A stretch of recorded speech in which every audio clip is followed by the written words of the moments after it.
Professionals in law, medicine, finance, and other fields participate in ongoing education to carry out the crucial responsibilities entrusted to them. Imagine if they were also responsible to sustain the health ministry of the Catholic Church. How does someone prepare for such an awesome responsibility?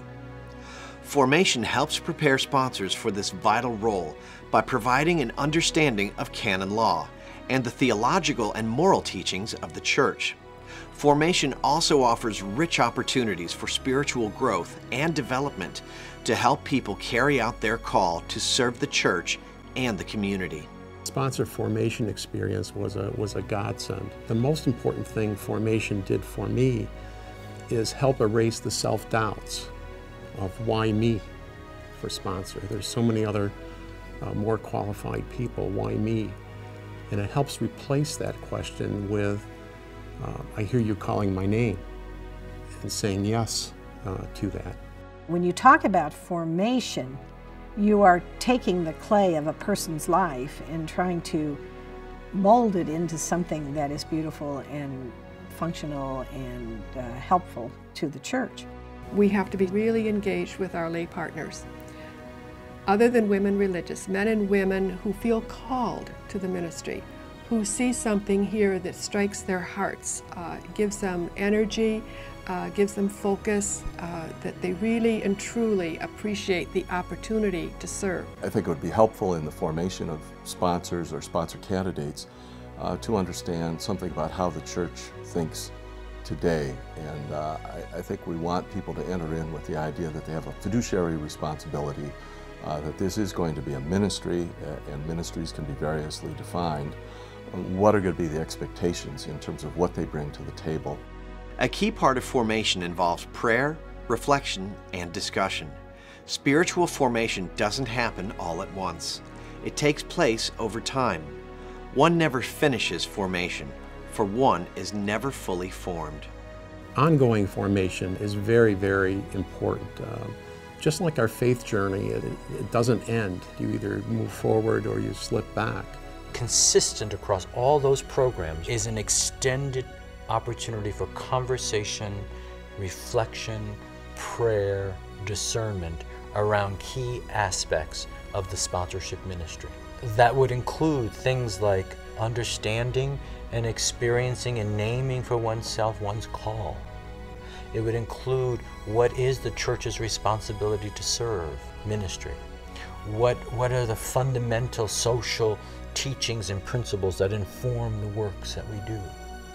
What is it to talk about discernment and ethical decision making? The notion of creating a community where people can share honestly where they are and reflect what their faith is and how they live it out, that's a critical part of formation.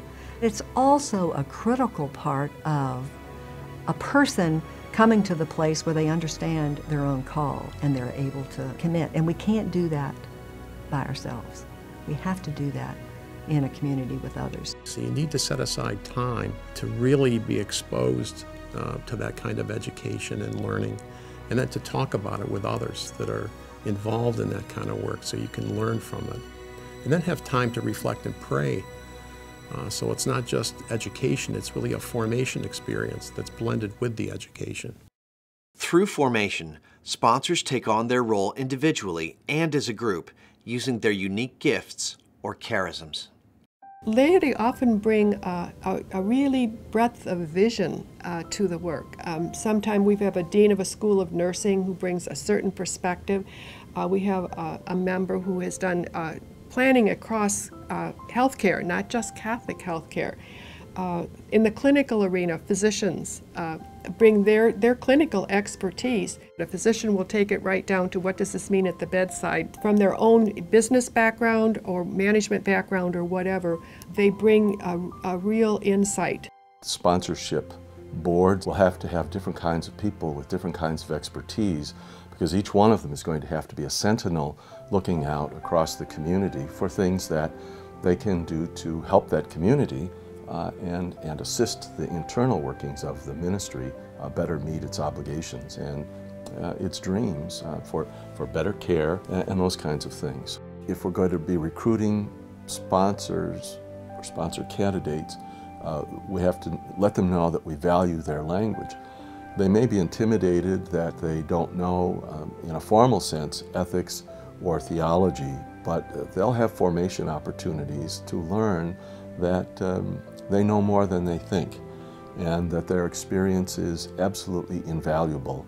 Although the structure and components of individual formation programs can vary, they share the same foundation and purpose.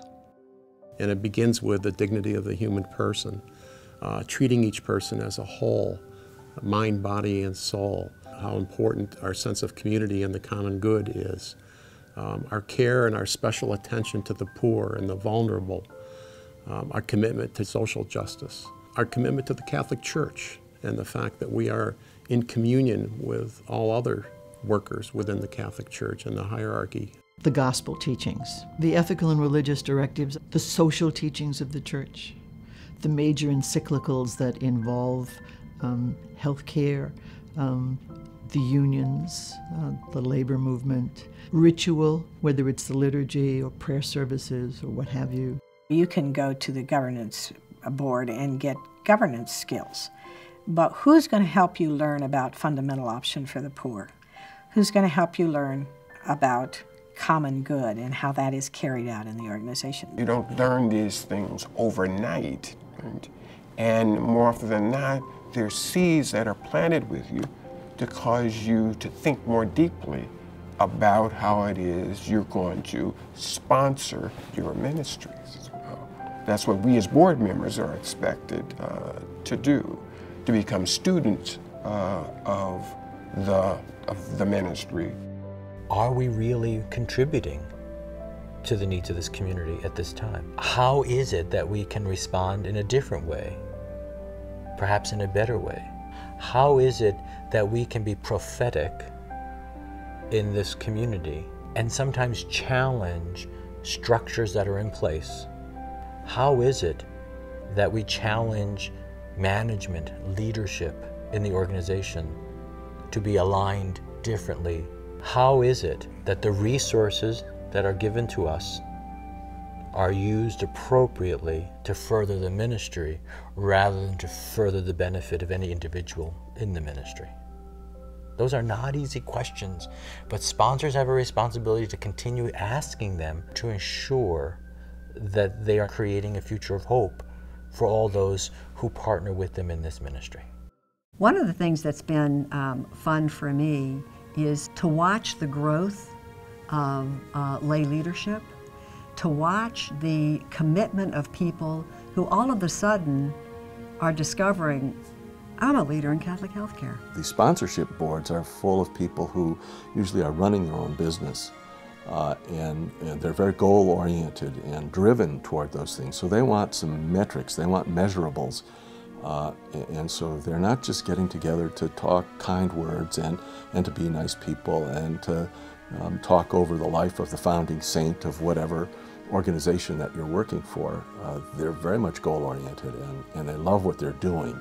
And they also learn things that they can bring back to their own life, their own business, and their own family. So those are all wonderful motivations that will make these joyful encounters. Our challenge for the future is finding the young people of today who want to give that kind of commitment to service of others, not because it makes a lot of money, not because it's professionally rewarding, but it's because it's the passion of their lives.